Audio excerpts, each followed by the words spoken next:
Ito yung ating unang topic. Sabado, ang baba naman ng energy natin dyan. No? Sabi rito, wag clingy. 4 ex-Senate presidents urge end to Senate leadership raw. Kasi ang kapal din talaga ng mukha nito ni Alan Cayetano eh.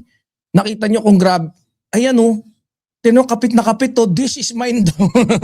Yung maze, di ba? Marami rin nakasing patunay na kung saan talagang dayukdok or talagang garapalan kung itong si Cayetano yung pag-uusapan. Makapal talaga mukha ni Cayetano eh.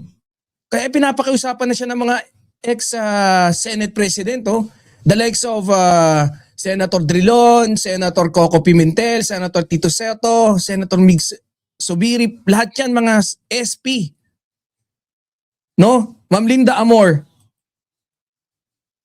Ang Senado, no? Nakita nyo ba yan? Asan yung picture natin ng babasahin ko? Hindi ko makita. Ito. Ayan oh. Biruin mo, pakiusapan ka. Isalba mo. Ang kapal kasi na mukha mo, hindi ka nagkusa. Tawag, clingy, Cayetano. No? Ayan na. 4 ex-Senate presidents. Ini-urge ka, hindi yung kagaya ng urge ni Robin Padilla. Urge and to end Senate leadership raw. 4 na dating Senate presidents. May mensahe sa'yo, Cayetano. Ang sabi, magladlad ka na raw. Ay hindi, tama na ang bangayan. Hindi na to personalan eh. No? Kasi, ayan mga dating na yan ha, Senate presidents na nanawagan ng pagkakaisa. Mga mandirigma hindi na to simpleng away sa loob ng Senate. 4 na dating Senate presidents ang sabay-sabay na nagsalita, no? Nananawagang tapusin na ang matagal ng leadership dispute. And the message is simple. Pero may bigat kasi mga ex-Senate president. No? Kasi hindi dapat umiikot ang Senado sa kung sino ang mananalo dun sa posisyon. In particular dyan sa Senate leadership. Dapat umiikot ito sa kung paano maipagpapatuloy ang trabaho para sa taong bayan. At dito nagiging interesting yung usapan eh. No? Kasi hindi mga ordinaryong senador ang nagsasalita.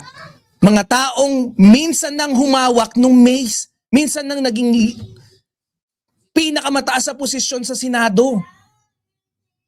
Ano sabi nila? No? Kailangan mas mahalaga ang institusyon kaysa sa personal na ambisyon mo. Ito ha, mga mandirigma, mga birador natin dyan. Alam nyo, may pagkakataon na hindi mo kailangan ng sigawan eh, para malaman kung seryoso yung mensahe. Minsan, sapat na yung 4, no, na ex-Senate presidents talking at the same time. At mismo, yan yung nangyayari ngayon. Kasi habang nagpapatuloy ang leadership pro sa Senate, may 4 na veterano ng politika, no? Sabay-sabay nagsasabi, teka muna, hanggang kailan ba to? Cayetano, hanggang kailan yung kakapalan ng mukha mo?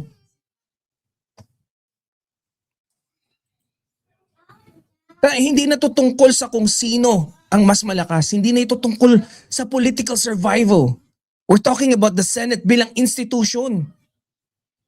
Kasi ang nakakatuwa dito, mga mandirigma, hindi naman sila sinasabi kung sino yung dapat manalo eh. It's not about that. What they're saying is, tapusin na yung bangayan. Kasi habang nakatutok, no, ang lahat dun sa leadership issue, tuloy pa rin ang problemang hinaharap ng ordinaryong Pilipino. Ang daming usapin sa presyo ng bilihin, usapin ng pang-ekonomiya, public service, pero ang laman ng balita araw-araw, yung kabaklaan mo, Cayetano, sa totoo lang, Sino yung kampi dito, sino yung ganito, sino yung ganyan, sino yung kalaban, sino yung kakalabanin natin bukas.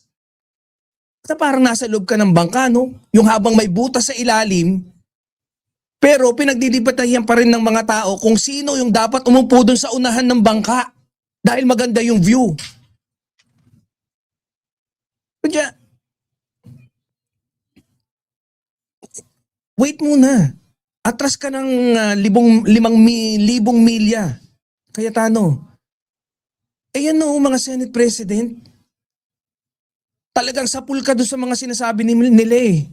Tatamaan ka talaga eh. Sabi nila ang tunay na leader hindi yung marunong kumapit.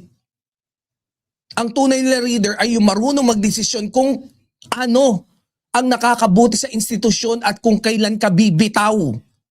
Kasi sa dulo ng lahat ng ito, hindi man pangalan ng isang senador ang maalala. Ang maaalala ng publiko kung naging maayos ba o magulo ang Senado nung panahon ikaw ang namumuno. Pucha, ilang araw ka lang nasipa ka na, hanggang ngayon kapit na kapit ka pa rin eh. Gusto mo pa rin patagalin? Parang relay race, di ba? Hindi ka bayani dahil ayaw mong bitawan ng baton. Nagiging bayani ka kapag naipasa mo na ito sa tamang oras. Para may mapagpatuloy yung takbo ng kuponan mo. Di ba? Ito ayaw. Pucha, pagka yung relay race, baka tapusin niya yung baka mas piliin niya pang tapusin yung race na mag-isa eh. Kahit hindi na sundin yung rules and regulation ng relay race. Hindi nito ipapasa yung baton. Garapal eh. Kaya ako guys mga mandirigma, no? Sa politika, competition is normal. Magkakaibang opinion, it's normal. Normal lang ba nga yan? Pero darating yung punto na kailangan mas mahalaga ang institution kaysa sa individual. This is bigger than you, Cayetano. Even Pia. This is bigger than both of you. At mukhang yun ang gustong ipaalala ng 4 na dating Senate Presidents. Kasi kung ang buong Senado ay mananatiling abala sa internal conflicts, ang tunay na natatabunan hindi ang politiko. Di ba? Kundi yung mga Pilipino naghihintay ng mga trabaho nyo. Yung mga ipapasa nyong batas. At yung iba nyo pang mga serbisyong dapat pinoprovide.